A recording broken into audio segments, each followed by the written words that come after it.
तो आज हम लोग देखने वाले हैं वेक्टर एंड मोशन। तो चलिए स्टार्ट करते हैं। तो वेक्टर एंड मोशन में हम देखेंगे क्या होता है वेक्टर एनालिसिस। उसके बाद देखेंगे प्रोडक्ट ऑफ टू वेक्टर। ये भी दो टाइप का होता है। जब दो वेक्टर को प्रोडक्ट करते हैं तो एक कुछ स्केलर आता है और कुछ वेक्टर आता है। उसके बाद देखेंगे मोशन और मोशन अंडर ग्रेविटी। ये चार हमारा मेन टॉपिक है इस एग्जाम के पर्पज़ से। चलिए वेक्टर एनालिसिस को समझने से पहले एक बात जानना है हमें कि हम लास्ट क्लास में देखे थे फिजिकल क्वांटिटी लास्ट क्लास में देखे थे। तो इसी को अब हम दो पार्ट में डिवाइड कर दिए हैं। फिजिकल क्वांटिटी को ही अब दो पार्ट में डिवाइड कर दिया गया है, एक स्केलर और एक वेक्टर।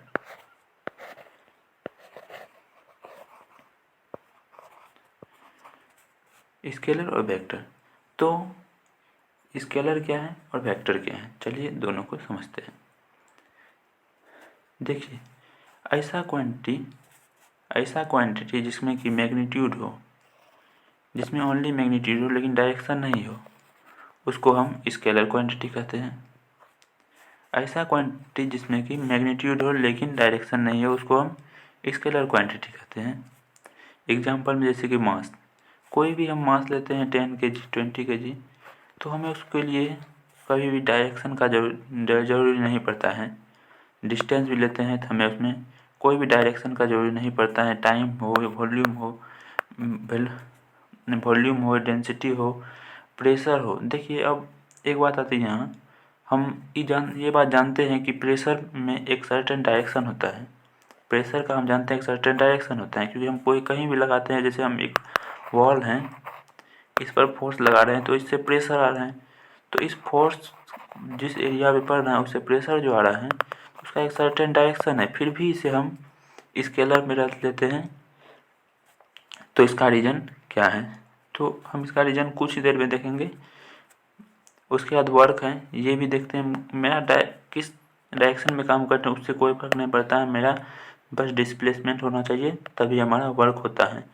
अगर मान लेते हैं कोई एक 5 न्यूटन का फोर्स लगाता है और ऑब्जेक्ट सर इस डायरेक्शन में जा रहा है, तब भी हमारा वर्क होता है। या इसके अपोजिट डायरेक्शन से फोर्स लगा रहे हैं और ऑब्जेक्ट इस डायरेक्शन में आ रहे हैं, तब भी हमारा सेम ही फोर्स लगता है। अगर सेम फोर्स उस टाइम डिस्प्लेस होता है तो सेम ही लगता है, उससे डायरेक्शन पे डिपेंड नहीं करता है।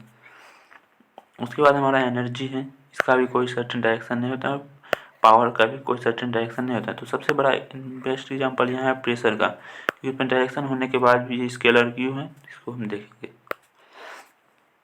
देखिए अब वेक्टर, जब दो क्वांटिटी हैं जो है जिसमें मैग्नीट्यूड भी हो, डायरेक्शन भी हो और लॉ ऑफ वेक्टर एडिशन भी हो, तो इस बात को ध्यान रखिएगा। लॉ ऑफ वेक्टर एडिशन भी हो उसको हम वेक्टर कहते हैं, जिसमें डिस्प्लेसमेंट आ जाता है, वेलोसिटी आ जाता है, फोर्स आ जाता है और भी बहुत सारा एग्जांपल है।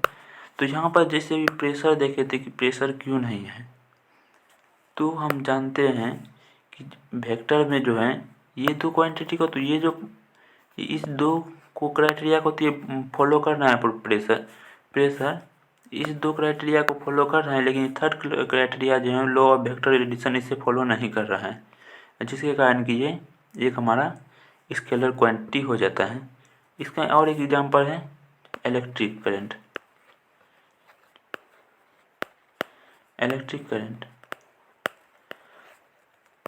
जब आप 10th पढ़े होगे तो जब इलेक्ट्रिक करंट को जब एडिशन या सब्ट्रैक्शन का बात आता था इलेक्ट्रिक करंट में, हम तो डायरेक्ट जैसे इस साइड से 1 एम्पियर करंट आ रहा हो और उसके जब अब कोई दूसरे डायरेक्शन से 1 एम्पियर करंट आ रहा हो, तो अगर इस तीसरे डायरेक्शन में निकलता था हम डायरेक्ट इसको हम 1 एम्पियर था, इसे हम डायरेक्ट 2 एम्पियर कर देते थे। उसमें सर डायरेक्शन को नहीं, वहाँ पर हम डायरेक्ट अलजेब्रा का मेथड यूज कर देते थे। लेकिन वेक्टर क्वांटिटी में जो होता है उसमें अलजेब्रा हम यूज नहीं कर सकते हैं। जैसे मान लेते हैं कोई एक ऑब्जेक्ट इस डायरेक्शन में डिस्प्लेसमेंट किया और फिर इस डायरेक्शन में डिस्प्लेसमेंट, तो हम जानते हैं कि इसका डिस्प्लेसमेंट चेंज हो जाता है और इस डायरेक्शन से डिस्प्लेसमेंट लेते हैं जो कि उसके बराबर नहीं होता है, इस दोनों के सम के बराबर नहीं होता है। तो देखेंगे क्या होता है। अब देखिए वेक्टर जब आता है एक वेक्टर क्वांटिटी, तो वेक्टर क्वांटिटी अब हम मेन इस टॉपिक का मेन नाम है वेक्टर क्वांटिटी। हम वेक्टर के बारे में ज़्यादा पढ़ेंगे, तो वेक्टर के बारे में तो हम वेक्टर का डिफरेंट टाइप को भी देखेंगे। तो वेक्टर का डिफरेंट टाइप में एगो इक्वल वेक्टर का क्या है समझते हैं। मान लेते हैं कोई एक वेक्टर है ए वेक्टर, कोई एक ए वेक्टर है और दूसरा एक वेक्टर है बी वेक्टर, दूसरा एक वेक्टर है बी वेक्टर। जब ए वेक्टर और बी वेक्टर का मैग्नीट्यूड सेम हो, मैग्नीट्यूड ऑफ एक वेक्टर का और मैग्नीट्यूड बी वेक्टर का सेम हो और दोनों का डायरेक्शन भी सेम हो, डायरेक्शन ए वेक्टर का और डायरेक्शन बी वेक्टर का भी सेम हो, तभी हम कहेंगे vector A and vector B जो है इक्वल वेक्टर हैं। तो उसी को यहाँ डिफाइन किया गया। जब दो वेक्टर जो होता है सेम मैग्नीट्यूड रहता है और सेम डायरेक्शन रहता है, उसका इनिशियल पॉइंट डिपेंडेंस नहीं करते हैं कि दोनों कहाँ है। तो हम यहाँ देखें तो एक का इनिशियल पॉइंट यहाँ लिए, एक का इनिशियल पॉइंट यहाँ लिए हैं, तो उससे डिपेंड नहीं कर सकता। हो सकता है हम दोनों को यहाँ पर ही ले लें, दोनों को हम इसी जगह पे ले लें, तो उससे भी डिपेंड नहीं करता है। लेकिन दोनों का डायरेक्शन और डिस्टेंस यानी कि दोनों का मैग्नीट्यूड सेम होना चाहिए।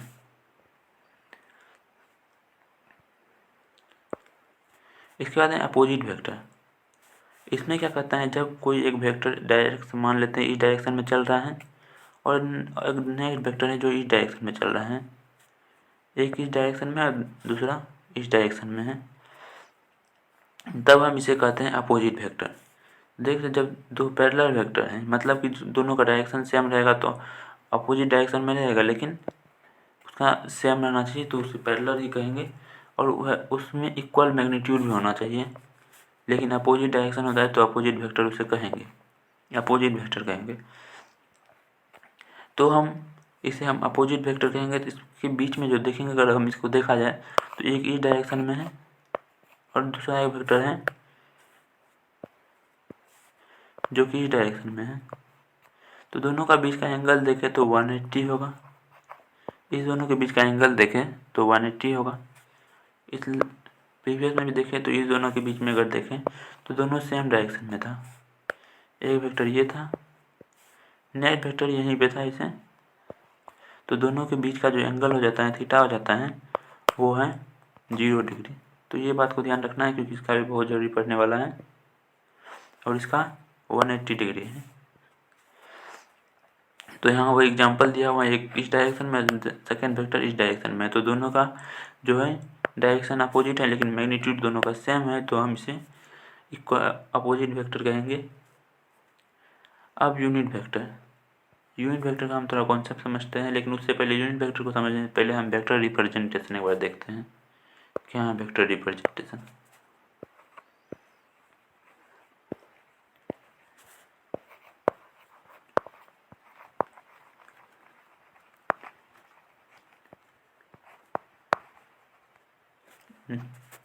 तो वेक्टर रिप्रेजेंटेशन को समझने के लिए मान लेते हैं हम एक कोई भी वेक्टर को रिप्रेजेंट करने के लिए जैसे एक स्ट्रेट लाइन का यूज करते हैं। ये स्ट्रेट लाइन जो है, ये लाइन जो है ये बताता है मैग्नीट्यूड।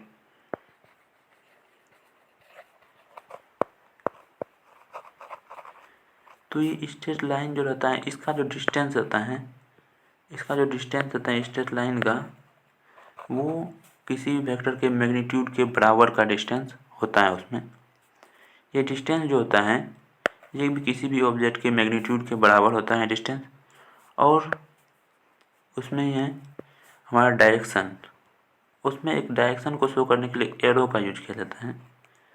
और ये एरो जो है ये एरो आपको डायरेक्शन बताता है।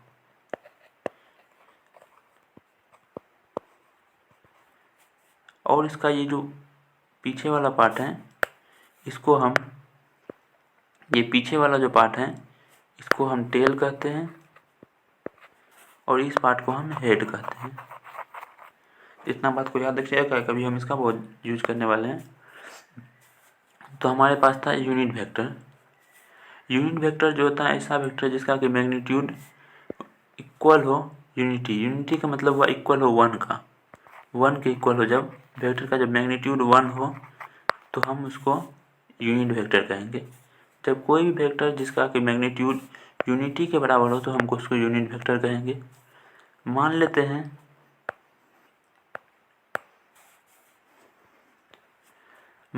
हैं कि ये कोई वेक्टर है, ये वेक्टर है कोई, ठीक, ये कोई एक वेक्टर है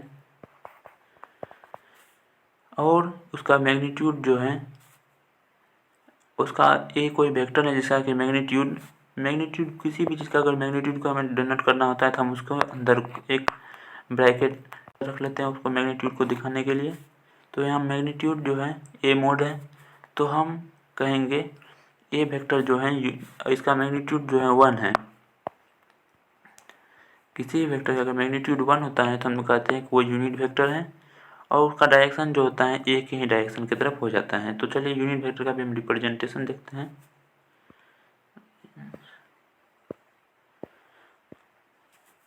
किसी भी यूनिट वेक्टर का रिप्रेजेंटेशन क्या है?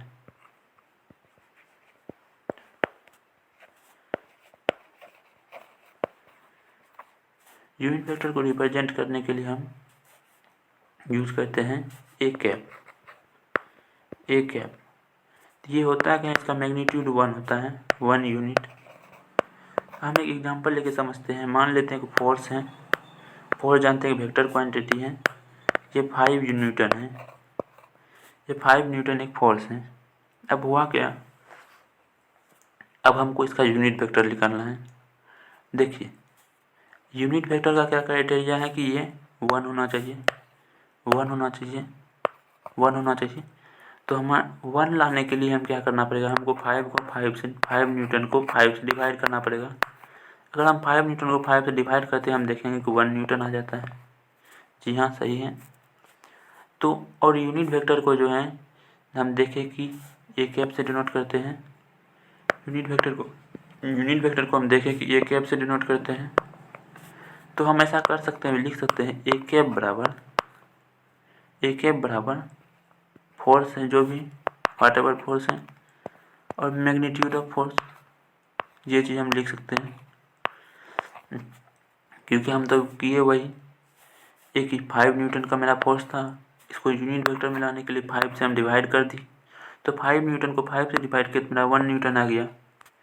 तो ए कैप जो है, ए कैप एक यूनिट वेक्टर है और यूनिट वेक्टर से ए कैप एक यूनिट वेक्टर है और इसका वैल्यू निकालने के लिए 1 न्यूटन आना चाहिए। तो हम सेम जो भी फोर्स था उसी का मैग्नीट्यूड से उसको डिवाइड कर देंगे, तो मेरा 1 भी आ गया और साथ ही साथ उसका सर्टेन डायरेक्शन में आ गया।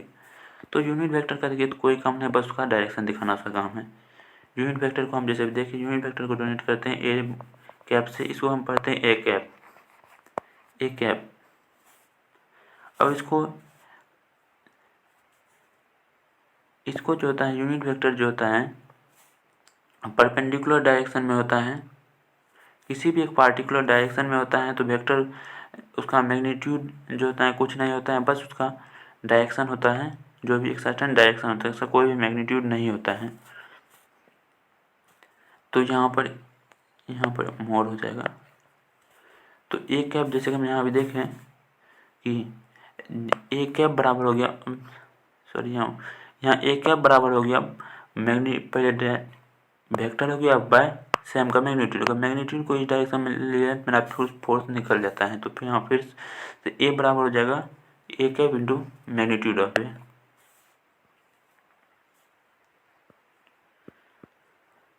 अब देखिए orthogonal vector, orthogonal unit vector. चलिए इसको समझते हैं ऑर्थोगोनल यूनिट वेक्टर। जब कोई वेक्टर, जैसे कि हम लेते हैं एक वेक्टर है हमारा, ये एक वेक्टर है, दूसरा वेक्टर ये है, ये इसके बीच में एंगल 90 डिग्री।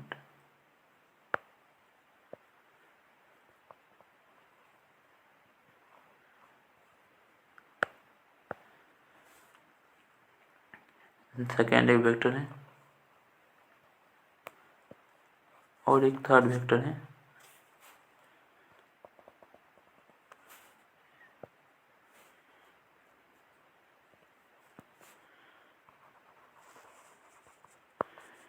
तो इसमें क्या ये कह रहा है कि जब तीन वेक्टर, ये वेक्टर इसके परपेंडिकुलर है, ये इसके परपेंडिकुलर, ये सेम वेक्टर इसके भी परपेंडिकुलर है, जब तीन वेक्टर आपस में एक दूसरे के परपेंडिकुलर हो तो उसको हम ऑर्थोगोनल वेक्टर बोलते हैं।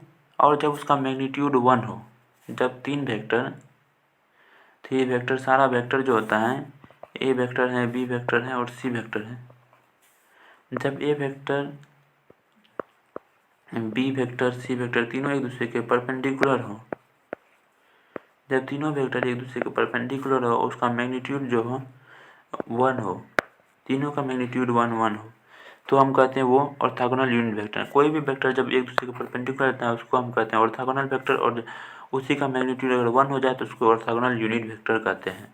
तो यहाँ पर है orthogonal unit vector. Orthogonal unit vector को डिनोट करने के लिए हम आई जे के यूज करते हैं, और जानते हैं यूनिट वेक्टर को डिनोट करने के लिए उसके ऊपर कैप लगाता है, जो यहाँ लगा हुआ है। यूनिट वेक्टर जो होता है, जो एक्स के डायरेक्शन में रहता है, जो एक्स डायरेक्शन में रहता है उसको आई कैप यूनिट करते हैं, जो वाई के डायरेक्शन में रहता है उसको हम जे कैप यूज करते हैं, और जो जेड के डायरेक्शन में रहता है उसको हम के कैप से डिनोट करते हैं। अगर हमको इसी एक्स के डायरेक्शन में कोई 5 मीटर दिखाना है तो हम उसमें 5 आई कैप यूज कर देंगे, तो हमारा इससे पता चल जाता है कि एक्स के डायरेक्शन में आई कैप जो है एक्स के डायरेक्शन को दिखा रहा है, और उसने 5 लिख दिया तो 5 आई कैप मतलब 5 एक्स के डायरेक्शन में 5 मैग्नीट्यूड तक है कोई भी वेक्टर। अब नल वेक्टर, जब कोई वेक्टर, नल वेक्टर ये हो गया जब कोई भी वेक्टर का, जब कोई एक वेक्टर है जिसका कि मैग्नीट्यूड जो है, वेक्टर को का मैग्नीट्यूड डिनोट करने के लिए ऐसे डिनोट करते हैं जब वेक्टर का मैग्नीट्यूड 0 हो, जब कोई भी वेक्टर है उसका मैग्नीट्यूड 0 हो तो उसको हम नल वेक्टर कहते हैं।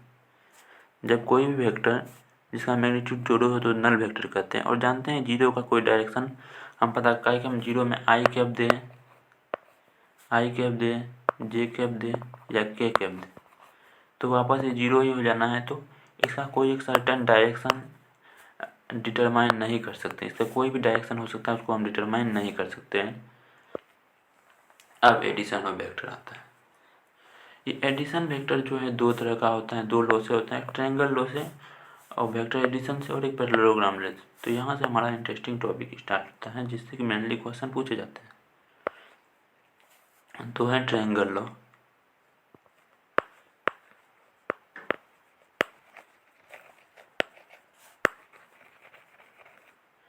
तो triangle law of vector addition जो है, तो यहाँ पे हमारे पास पहले एक कोई वेक्टर है, एक सर्टेन वेक्टर u है और दूसरा w है, और तीसरा वेक्टर जो कि इसका इस दोनों का एडिशन होगा, ये इसके जस्ट अपोजिट डायरेक्शन में देख रहे हैं, इसके अपोजिट डायरेक्शन में से एक वेक्टर का एरो इस डायरेक्शन में है तो दूसरा वेक्टर इस डायरेक्शन में, ये देखिए सेम डायरेक्शन में चल रहा है ना, पहले का हेड दूसरे के टेल से ज्वाइन है, फिर दूसरे का हेड तीसरे के टेल से ज्वाइन होना होगा, जैसे भी वेक्टर हो, लेकिन उसका जब रिजल्टेंट आएगा तो हम देख रहे हैं ये अपोजिट डायरेक्शन में है, ये सेम रो में जा रहा है, ये भी सेम रो में जा रहा है, और ये उसके अपोजिट डायरेक्शन में वो चले गया। तो ऐसा वेक्टर को हम कहेंगे, जो दो वेक्टर के अपोजिट डायरेक्शन से उसको उसका रिजल्टेंट कहेंगे।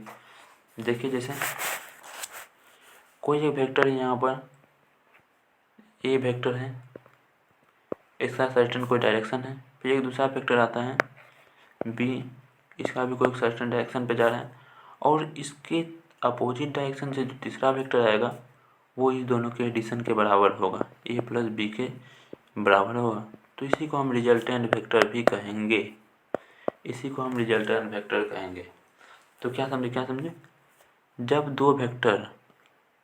दो वेक्टर किसी डायरेक्शन पे चले और उसी के डायरेक्शन, उसके जस्ट अपोजिट डायरेक्शन में तीसरा वेक्टर आए तो उसको हम उसका रिजल्टेंट कहेंगे। देखिए तो ये दो वेक्टर सेम डायरेक्शन में चल रहे हैं, पहले के टेल से दूसरे का हेड, पहले के हेड से दूसरे का टेल है ज्वाइन, पहले के हेड से दूसरे का टेल ज्वाइन है, लेकिन यहाँ देख रहे हैं तो उसके अपोजिट डायरेक्शन में एक तीसरा वेक्टर जा रहा है जिसको कि उसको रिजल्टेंट हम कहेंगे।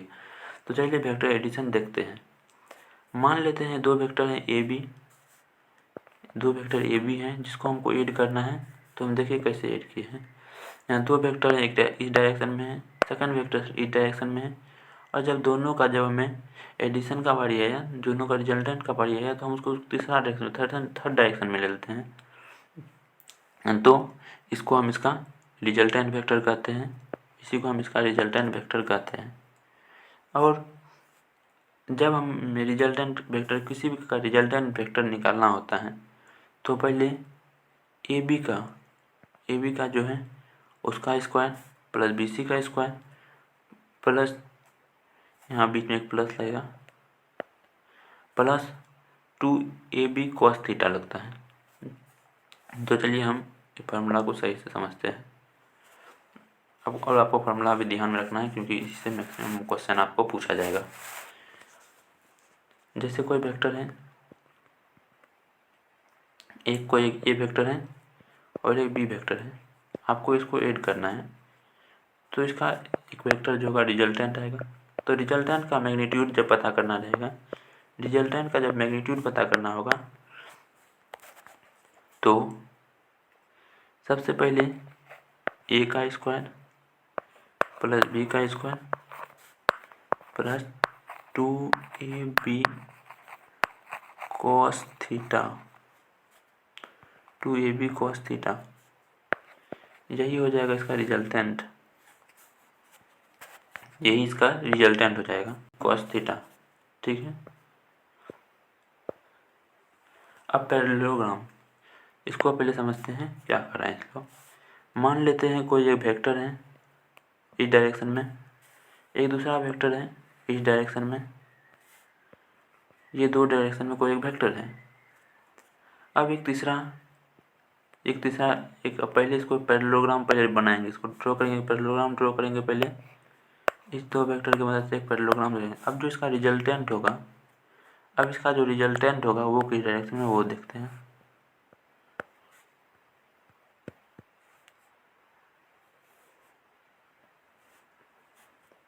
इसका जो रिजल्टेंट होगा वो यहाँ से पहला से सेकंड डायगोनल तक जाएगा।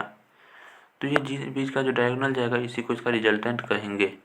जैसे मान लेते हैं ये एक ए वेक्टर है, ये बी वेक्टर है, ये इसका रिजल्टेंट हो जाएगा जो ए प्लस बी के बराबर होगा, ए वेक्टर प्लस बी वेक्टर के बराबर होगा। तो यही था इसका कॉन्सेप्ट। और इसमें अगर हमको सब्सट्रैक्शन निकालने का बारी आएगा, इसमें इसका सब्सट्रैक्शन का बारी आएगा तो इसका सब्सट्रैक्शन निकालने के लिए क्या करेंगे, इसके अपोजिट डायरेक्शन से, यहीं से हम एक दूसरा वेक्टर इस डायरेक्शन से इस डायरेक्शन में लेंगे। ये वेक्टर हो जाएगा जो आर डैश, जो कि रिजल्ट है। इसको हम दूसरे पेज में देखते हैं। एक वेक्टर ऐसे है, ये वेक्टर ऐसे है, इसे हम पहले पैरेललोग्राम ड्रॉ किए। तो हमारा ये वाला जो वेक्टर यहाँ पे दो डायगोनल होगा, कोई भी पैरेललोग्राम का हम जानते हैं दो डायगोनल होता है। यहाँ पर भी देखिए दो डायगोनल था, एक ये डायगोनल था, एक ये डायगोनल था। तो हम कोई पैरेललोग्राम, तो फर्स्ट डायगोनल जो कि यहाँ से दोनों के टेल से ज्वाइन करेगा वो हमारा रहेगा एडिशन वेक्टर, वो हमारा दोनों का एडिशन दिखाएगा। लेकिन यहाँ पर जो दिखाएगा वो सब्सट्रैक्शन दिखाएगा, ए वेक्टर माइनस बी वेक्टर में दिखाएगा, ए वेक्टर माइनस बी वेक्टर दिखाएगा। और इसको हम आर डैश से डिनोट करेंगे। और इसका फार्मूला क्या हो जाएगा, आपको दो वेक्टर का डिवीजन का एडिशन का तो हम फार्मूला यहाँ देख चुके थे, A vector plus B vector plus 2ab cos theta. इसका सब्सट्रैक्शन का क्या हो जाएगा, वैल्यू आर डैश। ऐसे सब्सट्रैक्शन से क्वेश्चन पूछा नहीं जाता है। A square plus B square minus 2ab cos theta. आपको ये हो गया जब दो वेक्टर आपस में सब्सट्रैक्ट हो रहा हो तब। चलिए इसको हम देख लेते हैं बुक क्या कहता है। देखिए parallelogram law of vector addition, जब कोई भी दो वेक्टर हैं जो कि ऐड कर रहे हैं एक पॉइंट और रिप्रेजेंट कर रहे हैं both the magnitude of both the direction of adjacent side of parallelogram. क्या बोला कि जब कोई भी दो वेक्टर हैं जो कि किसी भी अलग अलग डायरेक्शन में और दो एडजेसेंट साइड पैरेललोग्राम के दो एडजेसेंट साइड को डिनोट कर रहे हैं, तो जो पॉइंट होगा उसके डायगोनल से पास करेगा, वही उसको रिप्रेजेंट करेगा रिजल्टेंट ऑफ दोनों वेक्टर के रिजल्टेंट को, और ये हो जाएगा उसका थीटा एंगल, जहाँ से हमको इसका एंगल मेजरमेंट करेंगे रिजल्टेंट का। तो रिजल्टेंट का तो क्या देखें कि जब दो वेक्टर होगा, कोई भी दो वेक्टर है जिसका मैग्नीट्यूड दिया हुआ है डायरेक्शन, तो हम कोई भी वेक्टर का मैक्सिमम वेक्टर हो जाएगा उसके एडिशन के बराबर और मिनिमम हो जाएगा उसके सब्ट्रैक्शन के बराबर। चलिए हम देखते हैं एक क्वेश्चन जो आपके लिए है। मान लेते हैं एक क्वेश्चन है, ऐसा कोई एक वेक्टर है जो a प्लस बी है is equal to a minus B है, a vector minus b vector है। तो बताना है a b के बीच में रिलेशन क्या होगा।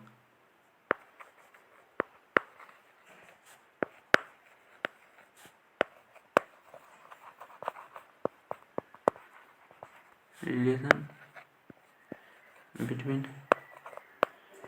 a एंड b,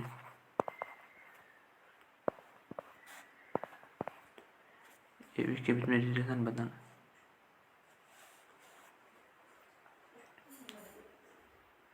ए और बी के बीच में रिलेशन बताना है। आपको ऑप्शन नंबर ये एक ए है कि A vector is equal to B vector, B option है A vector is greater than B vector, C number है A vector is smaller than B vector, और डी ऑप्शन है नन ऑफ दिस।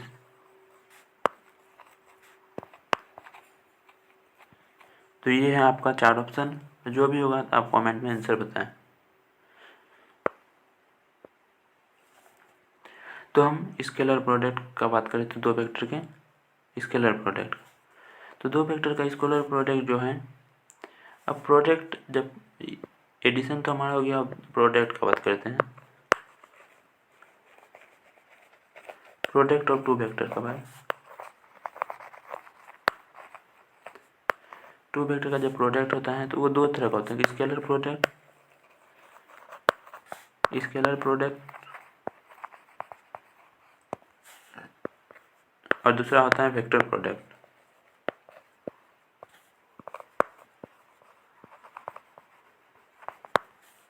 तो scalar product क्या है, जब दो vector होता है प्रोडक्ट करते हैं, उसका मैग्नीट्यूड, और कोई भी दो वेक्टर मान लेते हैं, कोई एक ए वेक्टर है और बी वेक्टर है, इसका हमको प्रोडक्ट निकालना है।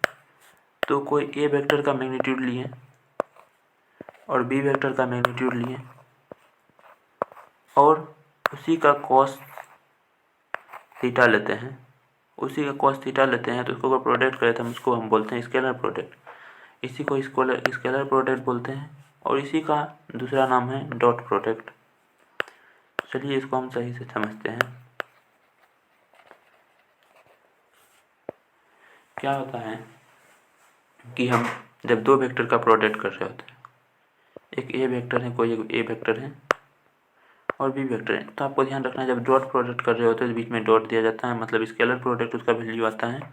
जब जो डॉट प्रोडक्ट कर रहे होते हैं तो पहला एक वेक्टर का पहले मैग्नीट्यूड लेते हैं, कोई भी जो भी वेक्टर है उसका एक मैग्नीट्यूड लेंगे, फिर बी वेक्टर का मैग्नीट्यूड लेंगे और उसके कॉस थीटा लेंगे, तो हमारा उससे क्या होगा कि उसका क्रॉस प्रोडक्ट आ जाएगा। अब देखना है बात है इसका डायरेक्शन क्या होगा, याद है क्या होगा डायरेक्शन। तो देखिए हम पढ़ रहे क्या, स्केलर प्रोडक्ट, और हम सब जानते हैं कि स्केलर का कोई भी एक सर्टेन डायरेक्शन नहीं होता है, इसीलिए इसका कोई भी डायरेक्शन नहीं होगा। चलिए इसका एग्जांपल लेते हैं। तो आप जब वर्क का फॉर्मूला पढ़े थे उसमें था क्या, फोर्स था, एफ एस था। जब एफ एस था तो क्या दोनों वेक्टर में फोर्स भी वेक्टर है, अभी देखिए हम इसका भी सर्टेन डायरेक्शन था डिस्प्लेसमेंट का, लेकिन आप देखिए इसका प्रोडक्ट का कोई भी डायरेक्शन नहीं होता था, वर्क का कोई भी डायरेक्शन सर्टेन डायरेक्शन नहीं होता था। तो हम वही है यहाँ पर, जब दो वेक्टर हैं, एक ए वेक्टर है एक बी वेक्टर है, उस दोनों के बीच में थीटा एंगल है, तो ए डॉट बी को हम ए बी कॉस थीटा से करते हैं। अब हमारा बात आता है उसमें कुछ स्पेशल केसेस हैं, जब दो वेक्टर जब दो वेक्टर जो हैं, जब दो वेक्टर जिसका सेम इक्वल अथी हो, वेक्टर हो जो इक्वल वेक्टर हो, इक्वल वेक्टर का हमको फॉर्मूला याद है डिफिनेशन की, जब दो वेक्टर का सेम डायरेक्शन और सेम मैग्नीट्यूड रहता है उसको हम इक्वल वेक्टर कहते हैं। तो और हम यहाँ पर देखें जब इक्वल वेक्टर का, तो हम बोले थे कि वहाँ पर उसका एंगल जो होता है वो 0 डिग्री होता है। एंगल 0 डिग्री होगा तो हमारा ए बी को ए कॉस थीटा हो जाएगा, और कॉस थीटा का वैल्यू हम जानते हैं, कॉस 0 का वैल्यू 1 होता है, कॉस 0 का वैल्यू 1 होता है, तो कॉस 0 का 1 हो जाएगा, तो ए स्क्वायर हमारा हो जाएगा। अब बात दूसरा है हमारा कार्टेशियन फॉर्म में। अभी हम जब देखे थे ऑर्थोगोनल यूनिट वेक्टर, तो ऑर्थोगोनल यूनिट वेक्टर में आपको बताए थे कि तीनों लाइन जो होता है एक दूसरे के परपेंडिकुलर होता है, तीनों लाइन जो होता है एक दूसरे के परपेंडिकुलर होता है, मतलब तीनों के बीच में 90 डिग्री होगा। तीनों के बीच में 90 डिग्री होगा तो हम आई जे का जैसे बात करें, जब आई वेक्टर और जे वेक्टर का बात करें, आई डॉट जे का बात करें, हम जानते हैं दोनों के बीच में 90 डिग्री होगा, तो इसे हम आई का मैग्नीट्यूड प्लस जे का मैग्नीट्यूड, और यहाँ कॉस 90 डिग्री आ जाएगा, और जानते हैं हम कॉस 90 का वैल्यू 0 होता है, तो आई जे का भी वैल्यू टोटल मल्टीप्लाई होगा तो वो 0 ही हो जाएगा। तो वैसे से हम आई जे के का बीच में भी 90 डिग्री होता है और के बीच में भी 90 होता है। अब सेम वेक्टर जैसे कभी देखें पिछले केस में, जब सेम वेक्टर होता है तो उसी का स्क्वायर के बराबर हो जाता है। तो यहाँ से हम देख रहे हैं आई जे के, तो जब आई वेक्टर को आई वेक्टर से मल्टीप्लाई करेंगे तो हो क्या जाएगा, आई का मैग्नीट्यूड, फिर से आई का मैग्नीट्यूड, और कॉस जानते हैं दोनों के बीच में 0 डिग्री हो जाएगा, और 0 का वैल्यू 1 होता है, और साथ में अब आई का वैल्यू क्या होगा, तो हम जानते हैं कि आई को हम ऑर्थोगोनल यूनिट वेक्टर कहते हैं, और ऑर्थोगोनल यूनिट वेक्टर का हमेशा वैल्यू 1 होता है, तो हमारा यहाँ से आ गया 1 आ जाएगा। तो वही हमारा जब सेम वेक्टर आई जे या के को मल्टीप्लाई करते हैं, डॉट प्रोडक्ट करते हैं, उससे हमारा 1 आ जाता है। उसके बाद हमारा थर्ड रिजल्ट है scalar product of two vector जो होता है इक्वल टू होता है sum of the product of their corresponding component of X Y Z component के होता है। तो हम इसको देखते हैं, जब भी कोई भी स्केलर प्रोडक्ट टू वेक्टर का होता है, जो जब भी कोई दो वेक्टर का स्केलर प्रोडक्ट लेते हैं, जब भी कोई दो वेक्टर का स्केलर प्रोडक्ट रहता है उसके एक्स वाई जेड कंपोनेंट का प्रोडक्ट के बराबर आता है। तो इसको हम देखते हैं अलग से, मान लेते हैं कोई एक वेक्टर है,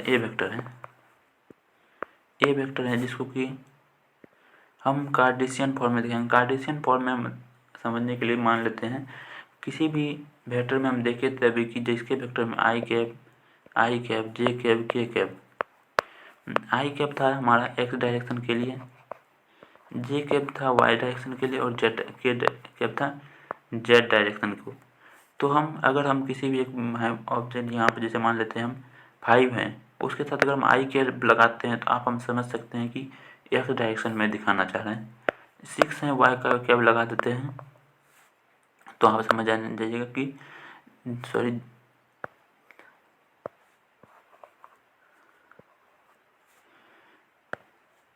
6 हम जे कैप लिख देते हैं तो आप समझ जाएगा वाई कैप में, और हम 7 के कैप लिख देते हैं तो आप समझ जाइएगा कि ये जेड डायरेक्शन का है। इसे एक बार में समझने में थोड़ा ऑर्थोगोनल वेक्टर समझने में थोड़ा दिक्कत होगा, एक बार में बार बार देखना पड़ेगा तभी आप समझिएगा। तो ए वेक्टर जो है, अब इसका देखें तो पहले एक्स डायरेक्शन में कुछ होगा, फिर वाई डायरेक्शन में कुछ है, ए का कुछ कंपोनेंट वाई डायरेक्शन में होगा। कंपोनेंट निकालने के लिए भी आपको नहीं है, नहीं वो बता देते हैं। ए जेड डायरेक्शन में होगा। अब एक्स डायरेक्शन में दिखाने के लिए आई कैप यूज करते हैं, जे कैप और के कैप का यूज करते हैं। और दूसरा है बी वेक्टर, जो कि बी एक्स आई कैप हो जाएगा, बी वाई जे कैप हो जाएगा और बी जेड के कैप हो जाएगा। तो ये हमारा हो गया तीनों डायरेक्शन में। एक कोई भी एक वेक्टर है जो कि तीनों डायरेक्शन में। तो तीनों डायरेक्शन का मतलब क्या हो, क्या है मतलब, मान लेते हैं आप अपना घर का कॉर्नर, कोई भी एक कॉर्नर देखिए, कोई भी एक कॉर्नर लीजिए, वहाँ पे कुछ इस तरह से होगा। ये कॉर्नर से मान लेते हैं जब हम इस डायरेक्शन में चल रहे हैं तो हम एक्स डायरेक्शन में चल रहे हैं, वाई डायरेक्शन में चल रहे हैं तो जेड इस डायरेक्शन में चल रहे हैं, और ये डायरेक्शन हम जेड डायरेक्शन में चल रहे होते हैं। लेकिन क्या अगर हम यहाँ पर भी हैं, मान लेते हैं हम सर्टेन इंटरवल में एक सेंटर पे हैं, लेकिन अचानक हम वहाँ से उड़ते हैं और यहाँ आ जाते हैं। तो हम देखिए तो हम एक्स डायरेक्शन में सर्टेन इंटरवल के, वाई डायरेक्शन में और जेड डायरेक्शन में, तो उसी को रिप्रेजेंट करने के लिए हम इसका कार्टेशियन फॉर्म का यूज करते हैं। उसी को रिप्रेजेंट करने के लिए हम कार्टेशियन फॉर्म का यूज करते हैं। तब अब आता है इसका डॉट प्रोडक्ट का, इसका प्रोडक्ट कैसे किया जाए। जैसे हमारा था ए डॉट बी करना है, ए डॉट बी करना है, तो अब इसका कैसे करेंगे, तो हम डायरेक्टली कर देंगे क्या, आई का आई के साथ कर देंगे, जे का जे के साथ, के का के साथ। तो हम इसका हमारा डॉट प्रोडक्ट क्या हो जाएगा, ए बी सॉरी जी हाँ ए एक्स बी एक्स हो जाएगा प्लस ए वाई बी वाई हो जाएगा, और थर्ड हो जाएगा ए जेड बी जेड।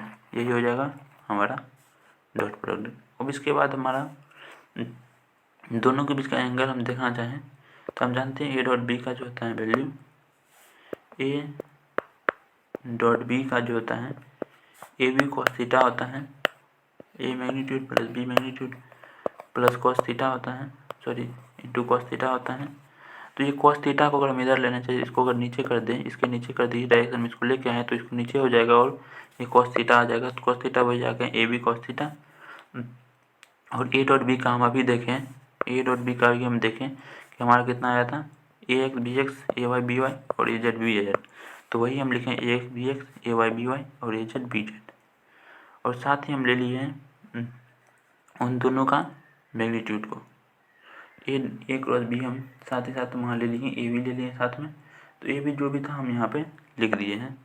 तो हमारा एक फार्मूला हो जाता है इसका, इस दोनों का कोई, इसका कोई यूज नहीं, इसका यूज है। अब हो जाता है vector product of two vector, दो वेक्टर का वेक्टर प्रोडक्ट क्या होगा। जैसे अभी देखिए हम स्केलर प्रोडक्ट, अब हमारा एक वेक्टर प्रोडक्ट है। तो दो वेक्टर जब जैसे ए पे ए क्रॉस बी से इसको नोट करते हैं, जब वेक्टर प्रोडक्ट का आता है इसको क्रॉस बी से नोट करते हैं, इसका क्रॉस क्या आ जाता है ए बी कॉस थीटा। और साथ ही साथ इसका कोई हम जानते हैं कि वेक्टर प्रोडक्ट और वेक्टर प्रोडक्ट का सर्टेन डायरेक्शन होता है। ये बात जानते हैं कि एक वेक्टर प्रोडक्ट और वेक्टर प्रोडक्ट का हमेशा कोई ना कोई एक सर्टेन डायरेक्शन होता है। तो वेक्टर प्रोडक्ट जब दो वेक्टर का प्रोडक्ट निकालेंगे और उसके मैग्नीट्यूड ऑफ दो वेक्टर ले लेंगे, उसका साइन एंगल का बिटवीन ले लेंगे, तो उसी को हम वेक्टर प्रोडक्ट कहेंगे। और ये जो वेक्टर प्रोडक्ट होगा, जैसे मान लेते हैं ए वेक्टर कुछ एक्स प्लेन में है, मान लेते हैं वाई एक बी वेक्टर है जो कि वाई प्लेन में है, तो इसका जो रिजल्टेंट जो आएगा, जो रिजल्टेंट आएगा हमेशा वो इस दोनों के परपेंडिकुलर आएगा, इस दोनों के परपेंडिकुलर आएगा, दोनों के परपेंडिकुलर आएगा इसका रिजल्टेंट। इसका रिजल्टेंट जो होगा वो दोनों के परपेंडिकुलर आएगा ए क्रॉस बी का। तो हम यहाँ है दो वेक्टर ए बी और उसी को अगर मल्टीप्लाई करते ए बी कॉस थीटा और एन से उसका डायरेक्शन दिखा रहा है जो कि दोनों के परपेंडिकुलर है, जो ये ए और बी के परपेंडिकुलर है। अब हमारा यहाँ पे वही उसका डायरेक्शन को दिखाया गया है, जैसे कोई इस डायरेक्शन में और फिर इस डायरेक्शन में है तो उसका परपेंडिकुलर जो होगा वो उसके प्रोडक्ट का डायरेक्शन होगा। और इसको हम डिनोट करने के लिए एक राइट हैंड थंब रूल का यूज कर सकते हैं। जैसे मान लीजिए हम यहाँ से ए से बी की तरफ देखते हैं इसका डायरेक्शन,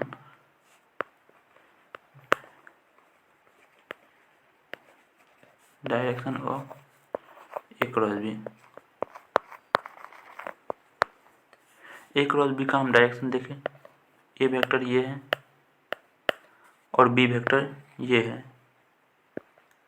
जब इसका क्रॉस प्रोडक्ट निकालेंगे तो हम जानते हैं इस साइड से इस डायरेक्शन में से जा रहा है थीटा, तो हम अपना यहाँ पर थंब रखेंगे, यहाँ अपना हाथ रखेंगे और उसको इस डायरेक्शन से ए के डायरेक्शन से बी की तरफ मोड़ेंगे। तो हम देखेंगे मैं थंब जो है अपवर्ड डायरेक्शन में पॉइंट करेगा, तो इसका डायरेक्शन जो हो जाएगा अपवर्ड हो जाएगा। इसका डायरेक्शन अपवर्ड डायरेक्शन में हो जाएगा।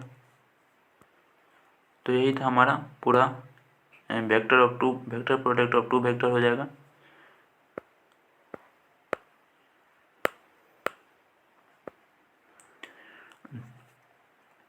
अब ए क्रॉस ए को हम देखें तो ए साइन थीटा साइन 0 हो जाएगा, जिसका वैल्यू 0 हो जाएगा, क्योंकि हम 0 का हम जानते हैं। जैसे उसमें हम केस में देखें कि जब कॉस का था तो 1 था, तो यहाँ 0 था।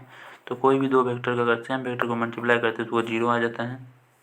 अब कोई जैसे कि आई जे है, तो आई जे का हम क्या जानते हैं कि डायरेक्शन आई जे के तीनों एक दूसरे के परपेंडिकुलर रहता है। आई एक्स के डायरेक्शन में, जे वाई के डायरेक्शन में और के जेड का डायरेक्शन में रहता है। अब देखिए इसको करने के लिए जैसे कि कोई एक आई वेक्टर है, कोई एक आई वेक्टर यहाँ पर उसका 1 यूनिट का है और यहाँ, तो इसका क्रॉस प्रोडक्ट निकालेंगे तो हम क्या हो जाएगा, जैसे हम आई जे का हम क्रॉस प्रोडक्ट कर रहे हैं, आई जे का जब क्रॉस प्रोडक्ट करते हैं तो आई हो जाएगा, जे हो जाएगा, और कॉस यहाँ पर देखें तो कॉस आई जे के बीच में कितना हो जाएगा, 90 डिग्री हो जाएगा। आई जे के बीच में हम देखें तो 90 डिग्री है, कॉस 90 हो जाएगा। जब आई जे के बीच का कॉस 90 हो जाएगा तो हम आई का जानते हैं मैग्नीट्यूड 1 होता है, जे का मैग्नीट्यूड 1 होता है, तो 1 × 1 इंटू कॉस 90 का वैल्यू भी 1 होता है, तो 1 हो जाएगा। उसका एक सर्टेन डायरेक्शन होता है, तो उसका डायरेक्शन क्या लेंगे, तो देखिए यहाँ से आई से जे की तरफ गए मल्टीप्लाई करते हुए, तो आई यहाँ पर है और जे यहाँ पर है। आई से जे की तरफ मल्टीप्लाई करते हुए तो यहाँ है, तो हम यहाँ पर अपना थंब रखेंगे और चेक करेंगे तो हमारा आ जाएगा नीचे के डायरेक्शन में आ रहा है हमारा। अगर हम यहाँ पे थंब रखें और देखें तो अपना थंब नीचे के डायरेक्शन में पॉइंट करेगा। तो नीचे का तो हमको इसको -k से डिनोट करना पड़ेगा, -k से, तो माइनस को हम बाहर ले लेते तो ये हो जाएगा हमारा इसका रिजल्टेंट। अब पूछेगा यहाँ पर काहे ऐसा हुआ है, यहाँ पर तो हम मिस्टेक करते हैं, यहाँ पर माइनस लगाया हुआ है, तो -j × k क्या था, इसीलिए उस डायरेक्शन में आया है।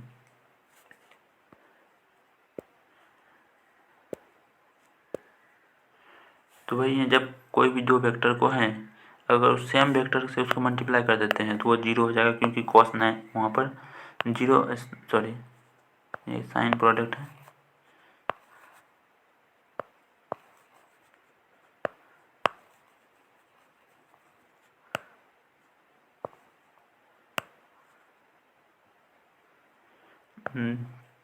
यहाँ